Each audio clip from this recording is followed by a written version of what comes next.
got some thoughts this morning about the direction of our project. And, well, listen, I know that there's no timestamp here on these videos, except there's been a gap in the amount of action on this documentary because it's crazy busy. It's been busy. As a matter of fact, I can't even talk for anywhere near as long as I want to talk because I have to continue studying literally while I drive for a lecture or a conversation with students that I'm going to have later. And there's just more. There's just always more for me to kind of be untangling or figuring out a way to articulate that works. So, this having been said, speaking of thinking of ways to articulate things that work, sometimes I'm thinking about the celebrity and the wealth focus of a lot of what's motivated Rizzo and this documentary and a lot of our actions, and it's been about celebrity and riches, financial security, financial stability, financial independence. These are things that Sean and I have hoped to be able to translate our artistic ability into. Writing ability, drawing ability, we want that to translate into income, and not minorly income, but Burke-breathed kind of income, whatever that kind is. It's not like we're asking for Donald Trump level money. We're not asking for billions of dollars in the bank, billions of dollars in real estate, or billions of dollars of debt. Whatever it is, we're not talking about that. But in fact, I bring up Donald Trump because we are now in October. Good Lord, I have to turn around. See, I forgot. Good grief. I don't even know if I can do this now. Holy shiz. I don't even know if I have the time. I don't have the time. I'm driving all over the place. I do not have the time to do this other errand that I completely forgot to do. See, that's where we are, literally. That was not staged. It's weird. I literally had this one other thing to do.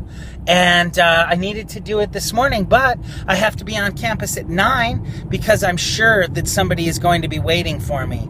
And normally that would be like a joke, but today I'm absolutely positive of it because I think I remember setting up an appointment. So, yeah, I gotta run. That was me glancing at the clock, looking forward.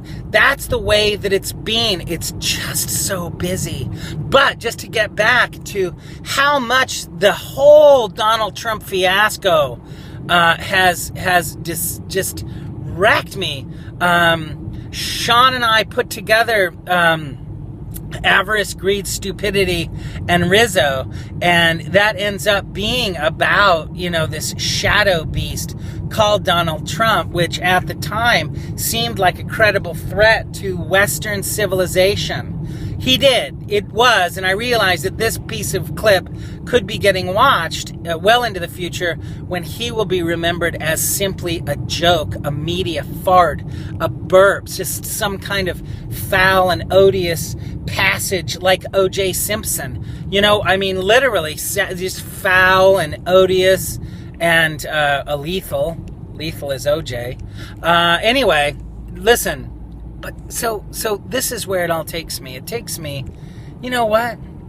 It takes me to the Beatles song, Can't Buy Me Love. It can't buy me love. None of it. I'll buy you a diamond ring, my friend, if it makes you feel alright. Remember that song? I'll get you anything, my friend, makes you feel alright. But I don't care too much for money, 'cause money can't buy me love. Can buy me love. Oh. Everybody tells me so. Something like that. Anyway, I was not anticipating that I would just launch into that, but it felt appropriate, and it feels appropriate because Donald Trump's riches can't apparently buy him a stable campaign, a pathway to the presidency. Here in October 2016, it looks like he's got zero. Like, literally, it's completely imploded. There's the rude tape with the P word in it that I don't even want to use in the Rizzo channel, and I know I've probably cussed a lot and said worse, but it's context. Everything is context, and that fucker, see, look, there's a cuss. He's got ew, just ew, just ew. Whoever edits this together, please just take one of those just ews and do it like 30 fucking times. Just ew, I'm just disgusted. And so he's put me off of celebrity and riches.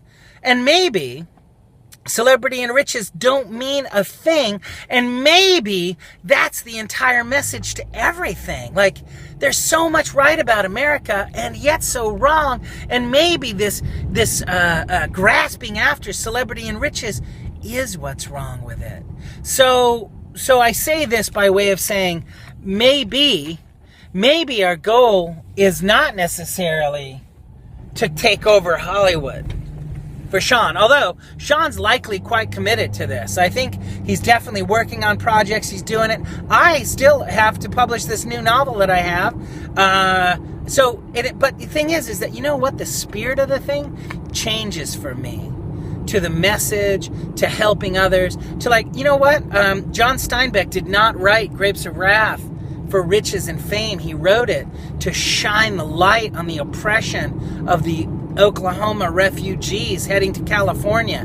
He shined a light. He wasn't thinking, gee, one day I'm going to be a Nobel Prize winning novelist. He wasn't thinking that. He was thinking about justice and peace and humanity and humanitarianism. And I think that people who win those kinds of awards, like the Nobel Prize and humanitarian awards, are not sitting around thinking, gee, I want to win a humanitarian award. I can't help but do it, though, because you know what? I can't. I just can't. But I want to win it for the right reasons.